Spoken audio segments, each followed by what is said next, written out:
Bless all the paths our feet walk to be free. Bless all the paths our feet walk to be free. Yeah. That's good. That's good. Everybody's happy? Yes. We're getting happier. I'm stalling. This is my. They're back there going. Okay, so everybody like this, ready? Okay, enough of that. So, for those of you who don't know me, I am Paula Langguth Ryan. About 2 years ago, I moved out of the area. I moved to Boulder, Colorado, and I've been happily retired for 2 years. And some weird little circumstance. Anyone ever hear of Jack Groverland? He's a big Unity minister out in Boulder, Colorado, teaches a lot of Course in Miracles. And they've got a really beautiful center and campus there in Boulder, and it's half a mile from my house. And his daughter Cinticia is their assistant minister, and she teaches prosperity classes. So, I don't know, about a year ago or so, she asked if I would come to they have an anniversary prosperity reunion thing for anyone who's ever attended prosperity classes. And they wanted to give away copies of my tithing book, Giving Thanks. And since I live half a mile away, I figured I'd show up and say hi, so I did that, and a few months later, Jack and his wife Norma were stranded in Mexico when their passport got lost. Oh. And I get this phone call on Thursday because Cinticia's heading to Scottsdale that weekend, and she'd been racking her brains of how do I get a hold of Paula? How do I get a hold of Paula? And my book jumped off her bookshelf, like fell off the bookshelf on the floor, because we know how that works. And so she tracked me down, called me. Now, mind you, I was retired, hadn't spoken, had no interest in speaking, and this was the only weekend that I didn't have out-of-town company coming to ski or do something else. So I had absolutely no excuses that I mentioned it's only half a mile from my house. It wasn't like I had very far to go. So I spoke, and they broadcast it on the internet. And those of you who were here the last time I spoke with the pink ribbon, with the knots, well, that was the prop I used. And people watched it, and those of you who know Greg Bean called up and he was like, I was so excited, I knew what the prop was going to be before you did it. So today I have a new prop. Actually, what I've done was I brought a friend of mine with me. My friend's getting closer. My friends are getting closer. What's your favorite color? My favorite color is blue. Not purple? Nah, that's closer though. Blue's good. I like purple. Purple, green, whatever color you'd like to make my favorite color today, I'm good with. Because I'm with the flow. But anyway, I'm traveling by myself for 60 days. I'm on a nationwide tour. I head to Tampa area next, and then San Antonio, and keep going until I hit San Diego. But what was interesting was, I decided I didn't want to travel alone, and since I was doing this particular talk a lot of places, I thought, well, who better to bring with me than my favorite goldfish? So I decided to bring my goldfish, Jesus Christopher. Do I laugh at your kids' names? Come on. Well, okay, I do. So we call him JC for short. So if you'll give a big New Way Pod welcome to my goldfish, Jesus Christopher. Now, what was responsible for that? You're a funny lady, Julie Hall. What you manifested? I manifested creativity. Because those of you who know, spiders and I have a long-standing love relationship. So you gotta love Julie Hall, and you gotta love me for not screaming when I noticed that in there. So obviously the spider ate my goldfish. There is a goldfish wandering around here. I usually do this talk and there's a college in town somewhere, and I can make a really cute joke about frat boys. But this time the spider clearly ate my goldfish. What's that? There wasn't a lady who had the spider. The lady who had it. The fly and the wiggle and jiggle that ate the spider and something, I don't know. Perhaps I'll die, but perhaps not. Oh, hey, look. The technical difficulties have been resolved. Look at that. So anyway, if you see my goldfish anywhere, please let me know, because this is my favorite goldfish. He was here when I came in. Sue can attest to it. Becky, where's Becky? I'm right in front of you. Becky can attest to it. That's where She's the one. Wait, okay, does anyone see, no, if I can't see Becky in front of me, does anyone else not see a goldfish in there? Maybe I just need new glasses. I don't know. Gracious. I love the music today. I mean, you know how everything just flows in absolute perfect divine order? Because we're talking about restoring the flow here. And what I want to talk to you about is the perception that we have that things are good because we see the good. As opposed to, okay, it's my favorite fish. He was here when I arrived. Clearly, Julie has put him somewhere so she can put the spider in there. So I'll deal with her later and I'll find the goldfish later. But when you think about, if I have an attachment to my fish, I get upset when I think I've lost it. We only feel like we've lost something if we have an attachment to it. The minute we let go of our attachment, whether it's there or not there, is immaterial, yes? For example, I live in Boulder, Colorado. Many of you have visited my lovely home in Boulder, Colorado. It was on the 7th floor, it had a creek that ran through the living room, 7 floors below. Absolutely gorgeous. You could hear it bubbling and bubbling and bubbling. I moved in late August, and every night I'd slide open the windows and I'd fall asleep listening to this beautiful babbling brook. And I woke up one October morning,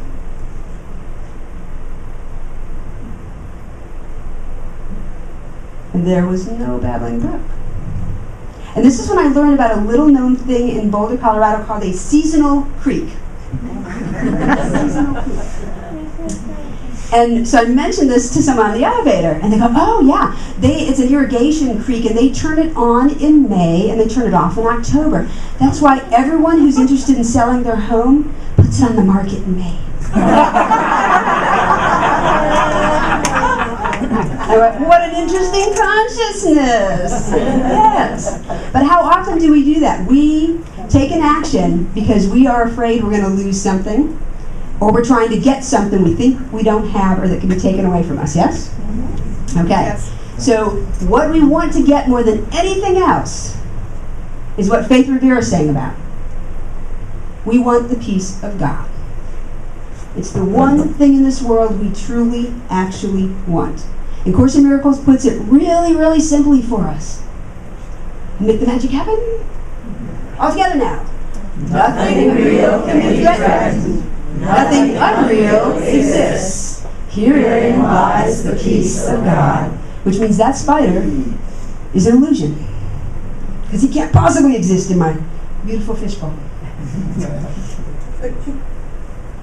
So what I want you to get really clear in your mind, if the only thing you want is the peace of God, think about something you feel like you've lost. If you can't actually lose the peace of God, what are the things you feel like you've lost in the last 2 years? Some of you may have lost homes, relationships, jobs, a sense of peace of mind, challenges to your health. What is it you think you've lost? Your joy? What are all the possible things that you've struggled with in the last 2 years? Can you give yourself permission to start to pay attention to what is there? Because here's what happens when we focus on the things we've lost. Those are the things, if they're bringing tears to your eyes right now, those are the things that you made your God.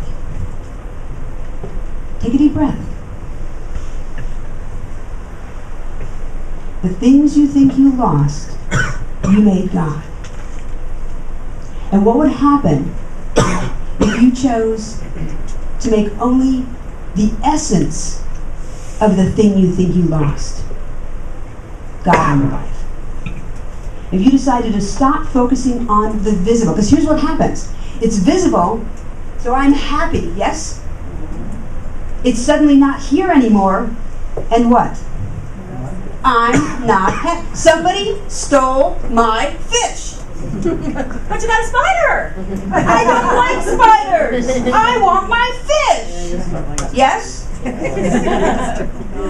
Y'all know where I'm going with this in your life, yes? You can picture, okay, what is the spider that's showing up in your life right now? I don't like spiders.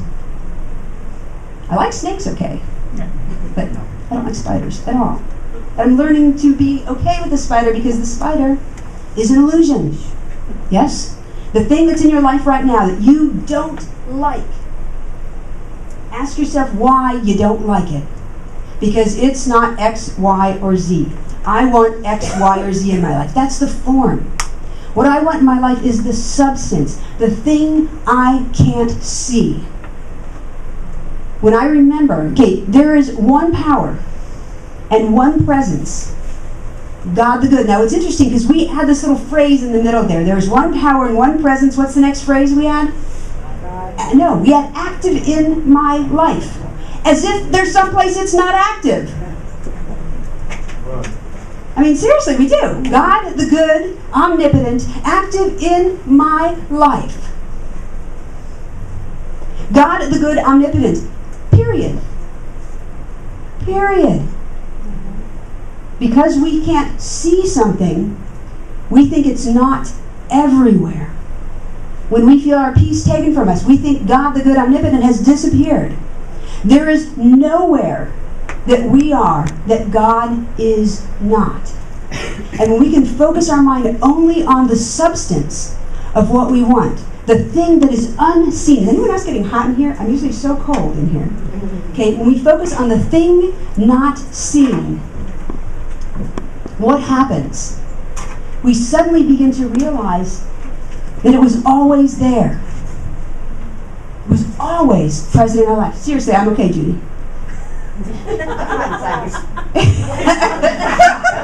It'll all become really clear in a minute.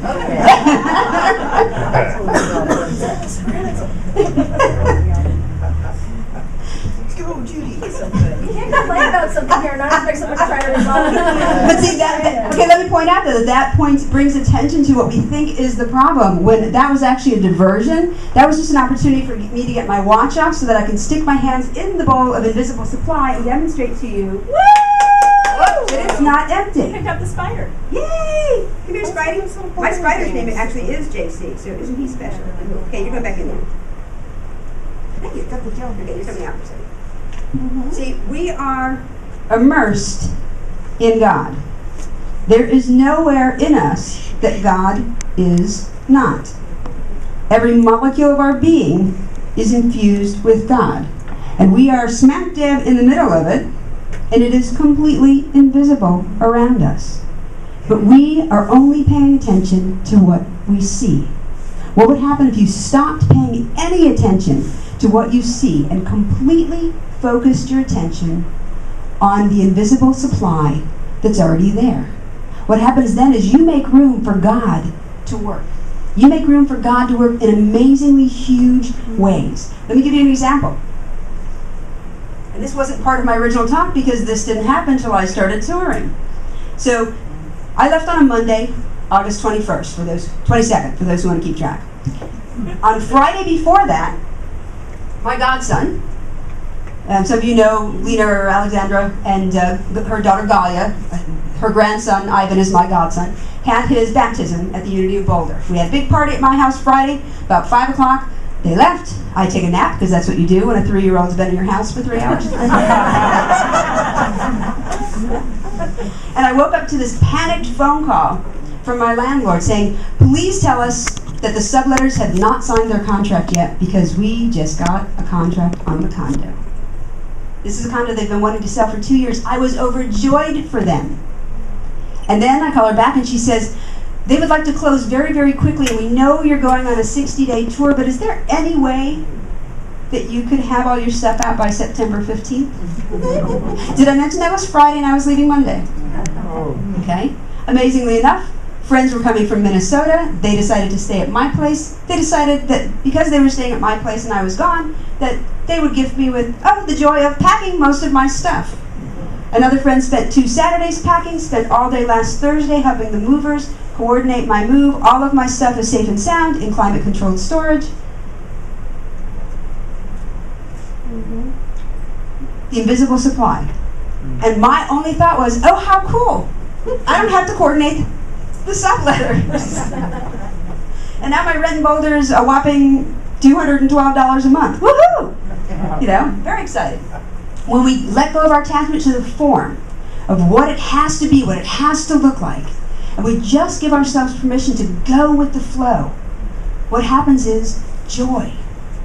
What would happen? There's any martial artists in the audience? Couple? You can raise your hand. So there's this martial art practice called Aikido, which is usually done without any weapons. It's bare hand. And the most fascinating thing to me about Aikido is when your attacker is coming at you, you actively grab them and bring them to you. You want to bring them as close as possible to you. You want to embrace them, and what do? You bring them down with you. You fall down intentionally. How often do we struggle to keep going, to keep up, keep floating? And instead of just allowing it to fall down, so that our momentum then carries us back on our feet and carries them past us. What would happen if you embraced every struggle going on in your life right now and pulled it towards you, let it bring you down to the depths of where you're supposed to go so that you can renew yourself and bring it back up to something new and better? What do you think that would look like in your life? I mean, we have an advantage. We know what good looks and feels like, yes? Yes. Anyone out here ever see or read the book The Road? It was a book by Cormac McCarthy. Was not very well received here in the United States. Wildly popular in the UK. They're a little more stoic there. But it's a fabulous movie. I encourage you to see it. It is very, very dark. I'll tell you that. And we have a 1.5-minute clip we're going to show in a second. But I want to set it up for just a second, and then we'll have the lights brought down. So there's this father and a son. And they're traveling. They're trying to get to the southern part of the states so that they can have a warmer winter. What happened was there was a complete Armageddon. Everything is dead. There's a scattered few little live people, but there are no animals. There are no plants. There's nothing growing. No living food whatsoever. So they're wandering through and they're finding little bits of canned goods, or they find a lone Coke in a Coke machine, and they find little scraps of things in places. And then something bad always happens whenever they go into like a dark place or something. So there's a lot of fear associated with this movie. Now the fascinating thing is the little boy in the movie. The little boy was born about 6 months after all of this happened. So he's never known anything but this. And yet every time they meet anyone else, the first thing he wants to do is share the food they have. And the father's like, you don't understand. There's not enough. We're going to starve. He says, we're not going to starve. We're not going to starve. But his dad's trying to teach him, there are good people and there are bad people. And the only difference is good people don't eat other people. How many good people do we have in the audience? Okay, those of you who did not raise your hands, you're kind of scaring me a little bit, okay? Yeah. Okay, so imagine being a child and being in that mindset where you've never seen or known, he's never even played with another boy, he's never seen another kid. Yeah, imagine being in this place where you've never known what it would even feel like to have enough. And yet your first reaction is to want to share and not withhold. Can we have the lights?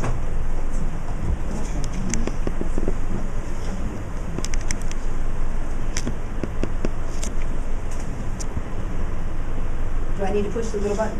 No. There we go.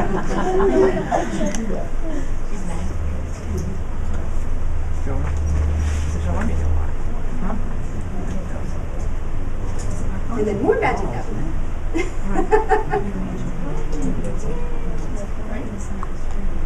There we go. We're missing the volume though. No audio. Can you turn it up on the soundboard or no? I can describe what's going on. What did you find? Come down here, come down here. Jackpot. Stop it. There's actually no dialogue going on right now. That's why the lips aren't moving. Wow. He says, what would you like for breakfast? Now there's the sound of eating.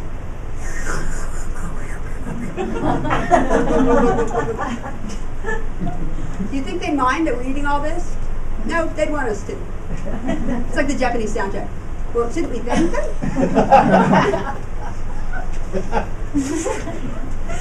You can if you want to.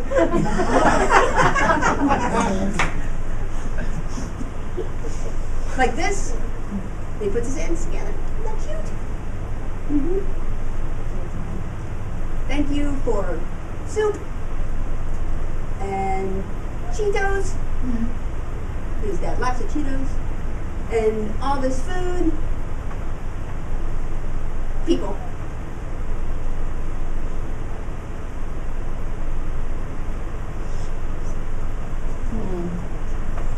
See, that was the karaoke version.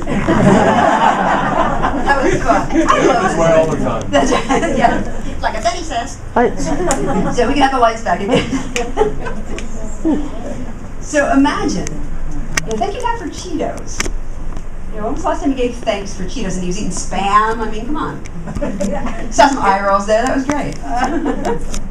Well, what happens is instead of choosing to give from what we have, we go into this fear and we start to withhold and we start to fight to keep what we have. Instead of recognizing that, isn't it possible, we know with God all things are possible, isn't it possible that the reason we're giving an opportunity to let go of something is to make room for something even more amazing that's calling itself to appear in your life? And as long as you struggle and fight against it, whatever you resist is going to keep on coming on. It's just going to show up in another form, and another form, and another form. And here's our opportunity to decide that I can't withhold, that I can't live in that place of fear. Surrendering our fear. I mean, I got the good pleasure of getting to see Faith out in Denver about a month or so ago, and actually got to hug on and kiss and bless little Kai, the new baby, which was a great big joy. But to see that joy of a child, to see this absolute glee, can you remember that that's who you are? Can you remember that the only person you ever withhold anything from is yourself? Can you pay attention to those parts of you that feel threatened? When the mirror comes up, when someone else is out there doing something to you, whether it's the creditors, whether it's another person, whether it's a boss, whether it's, the companies that won't hire people who've been unemployed, whatever it is we think's going on out there against us. The them from the other political party, that's my favorite. Everyone's kvetching about one party or the other. Now everyone's kvetching about the president. Well, gee, weren't we all kvetching about the other president? It just goes back and forth until we decide there is no one else out there except me. It's like they were recognizing we're the only ones here. And what I found fascinating was when they left, they didn't stay there and eat everything. They left and they didn't take everything with them.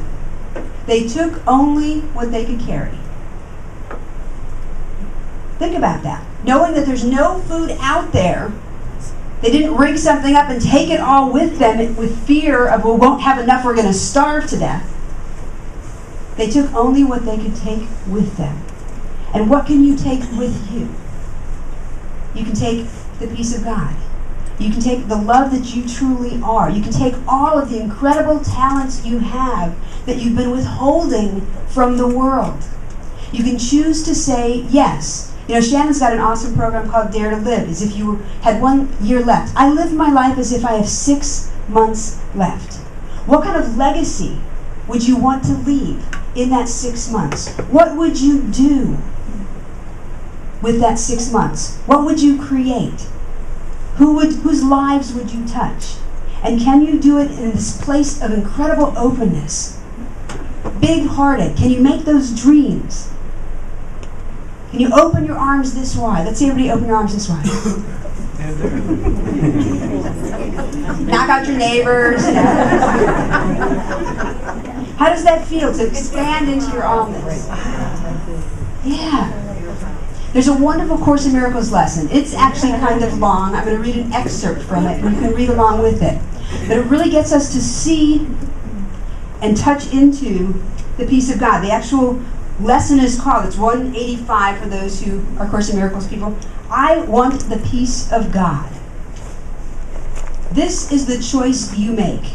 Be not deceived that it is otherwise. No compromise is possible in this. You choose God's peace, or you have asked for dreams. And dreams will come to you as you requested them. Yet will God's peace come just as certainly, and to remain with you forever.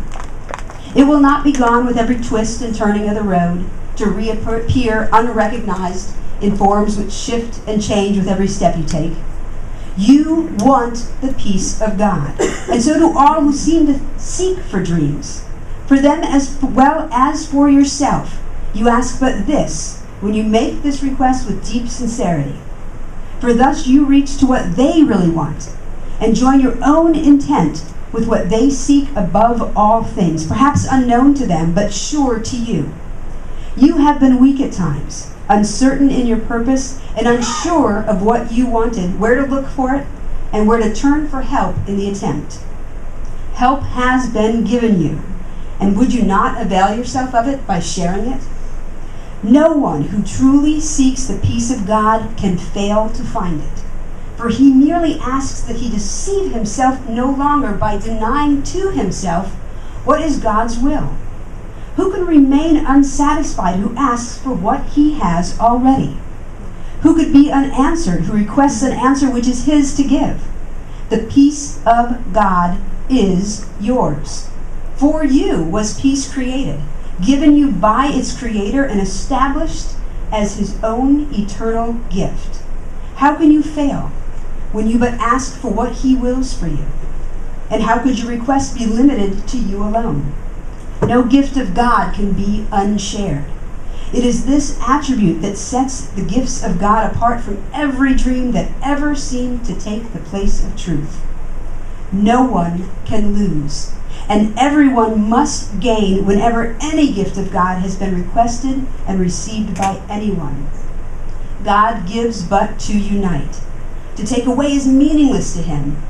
And when it is as meaningless to you, you can be sure you share one will with him, and he with you.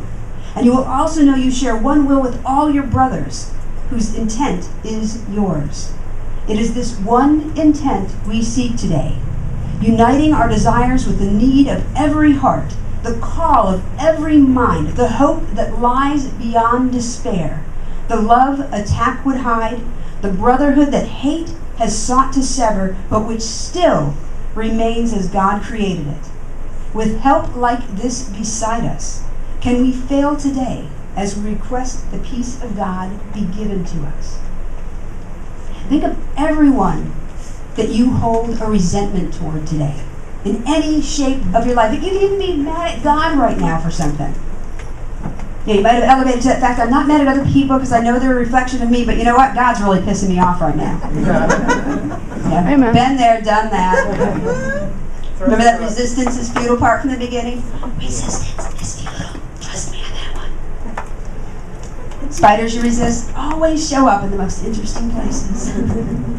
But I want you to imagine declaring the truth about yourself every day in every way of your life. I want you to close your eyes right now. The first time I did this talk was shortly after, what's our Independence Day called? Yeah, Independence Day, the 4th of July. And it was the Sunday that South Sudan was created. And everyone was talking about how excited they were about this new country that was formed, and all of my feminist friends were posting on Facebook that they especially liked it because women were allowed to vote. And I went, wait a minute, I don't know about anybody else in this world. I'm allowed to do anything I dang well please. Now, my vote might not be counted. I can vote for South Sudanese independence. Doesn't mean my vote's going to be counted because I'm not a South Sudanese citizen. But you can do whatever you want. The only person who's not allowing you to do something is you. And the fear you have about what other people will think or what it will mean about you or what you could lose. Give yourself permission today. And this is a declaration of inner independence I'm going to make for you to hold for yourself. And there are copies of this out there on the Take a Souvenir Home With You table. Close your eyes. I declare my independence from all inner thoughts of lack and limitation. I release all past thoughts of abandonment, unworthiness, and powerlessness. I embrace my inner strength, courage, love, light, abundance, and joy. I declare that nothing and no one can stand between me and my good, because nothing and no one stands between me and the infinite power of the universe. Because there is only one power in the universe: God, the good, all knowledge, all wisdom, all power, filling all space. I believe these truths to be self-evident, that I am one with all that is and all that ever will be, that I am open and receptive to seeing the good in all things, and that I am ready, willing, and able to step forward in faith and take positive action toward creating the life I truly desire today and every day.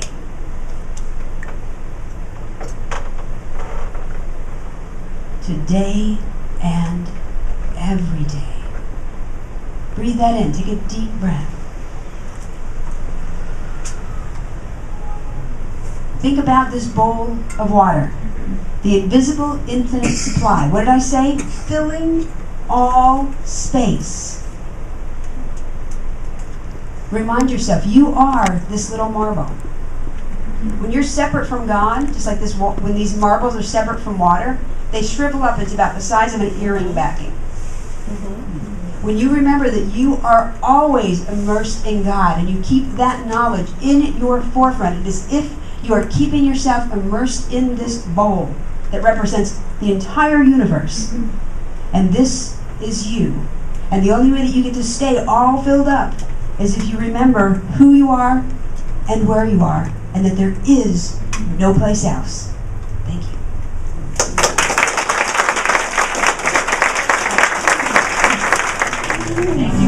Thank you, Philip. We've had a really interesting morning, and we are so blessed that we're part of a group who can, instead of freaking out, we freaked out a little bit, but instead of freaking out and yelling at each other, people just stepped up and said, what can I do? We had Dave on drums, and Bo was over there, and we just switched instruments completely and we switched back again. And and we're like, and the old me would have been like, oh my God. But I'm surrounded by people who are just full of love, and we're like, it's going to be what it's going to be. And this is just such a great group of people to be with, because we all have that. We all have our open hearts, and we can all let go, and we really learned to go with the flow this morning. So, this is going to be what it's going to be, but this song is for each and every one of us that are stifling a part of us that needs to be free. A part of us that we're kind of hiding from the world or from ourselves, that we need to just kind of, open up the door and let it peek out a little bit. So.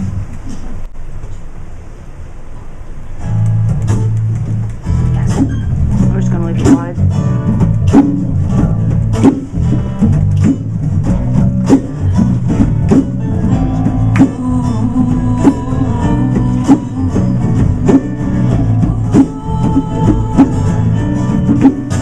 Inside my head there is a dream that I want to see in the sun. Behind their eyes there is a me. I've been hiding for much too long, because I've been too afraid to make a choice, because I'm scared of judgments that may follow. Always putting up and living for tomorrow. It's time to step out on faith. It's time to show my faith. It's been elusive for so long. Freedom is mine today. Gotta step out on faith. It's time to show my face. Procrastination had me down. Look what I have found. I found strength, courage, and wisdom. It's been inside of me all along. Strength, courage, and wisdom inside of me. Oh, oh, oh, oh, oh, oh, oh, oh. Behind my pride there lives me that knows humility. Inside my voice there is a soul, and in my soul there is a voice. But I've been too afraid to make a choice, 'cause I'm scared of the things that I might be missing. Always running too fast to stop and listen. It's time to step out on faith. I gotta show my faith. It's been elusive for so long. Freedom is mine.